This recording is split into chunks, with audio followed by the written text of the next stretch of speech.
Hi guys, welcome back to my channel. So today we'll be fitting derivation of third form of Euler's Lagrange equation. I've explained the first, second, and then this is the third form of Euler's Lagrange equation. And if you've missed the previous video, you can just probably check through the ones I've uploaded before, and then ensure you subscribe and then turn on your notification bell to get notified immediately I upload any video relating to this. So today, derivation of third form of Euler's Lagrange equation. Like I said, I've proved the first form, and this is the first form, equation 1. So di f di y minus d dx of di f di y prime equals 0 is the first form of the Euler's Lagrange equation. Now if I want to prove the third form, I'll have to recall that this first form is true. Now if I have this first form, then it means that di f di y prime is a function of x, y, and y prime. Like if di f di y prime is a function of x, y, and y prime, then I can have d dx of di f di y prime because now I'm going to differentiate partially. That means I'll differentiate partially with respect to x, y, and y prime. So this will be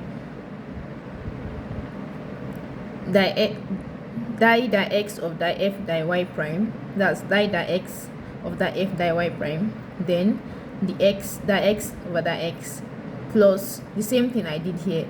I'll do di y of this.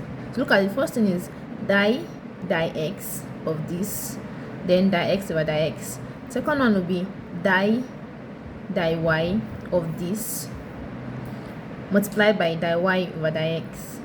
Third one will be di y prime of this multiplied by di y prime over di x. So if I want to expand, I'll have it to be di x of di f di y prime. Di x over di x is the same thing as 1.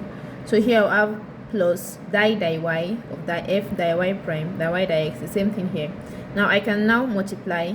So if I multiply, I'll have di x of di f di y prime will be di squared f di x di y prime plus di squared f di y prime. Then the y dx, I've said it multiple times in my videos, that is the same thing as y prime.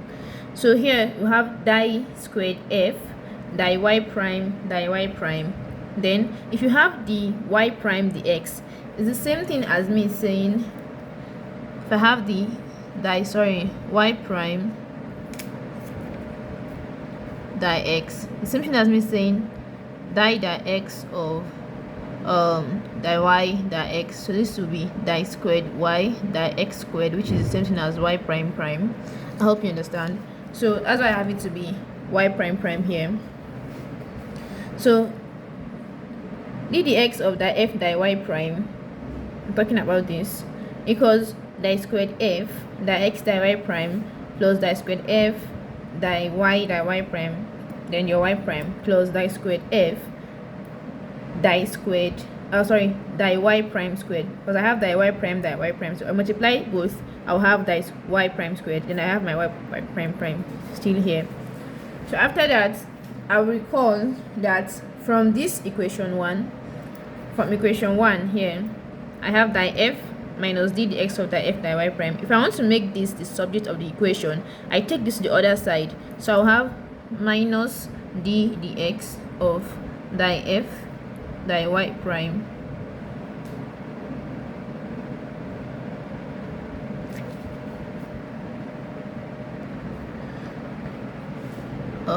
from here equals minus di f di y. So minus will cancel minus. So anywhere I see d dx of di f di y prime is going to be equal to di f di y.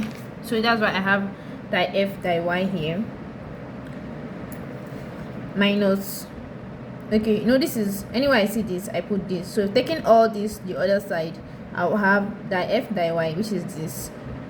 Taking this to the other side, since I'm having plus, you turn to minus. That's why I have di squared f over di x di y prime. Taking this to the other side too, I'll have minus di squared f di y prime minus this di squared f di y prime squared y prime. Then everything will be equal to 0.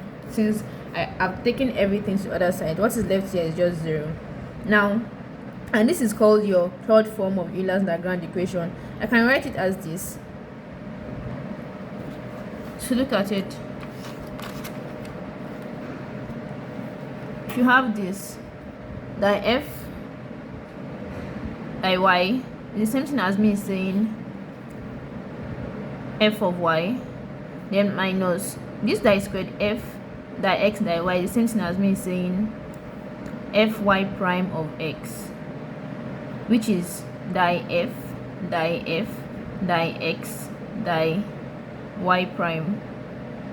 So this one too, if I have die squared f die y prime, this is my y prime, so I'm expressing this as fy then y prime, then this die squared f die y prime squared is fy prime, like, because this is the same thing as die f die y prime die f die y prime then y prime, so this is fy prime, this is also y prime, then I can now have my y prime there.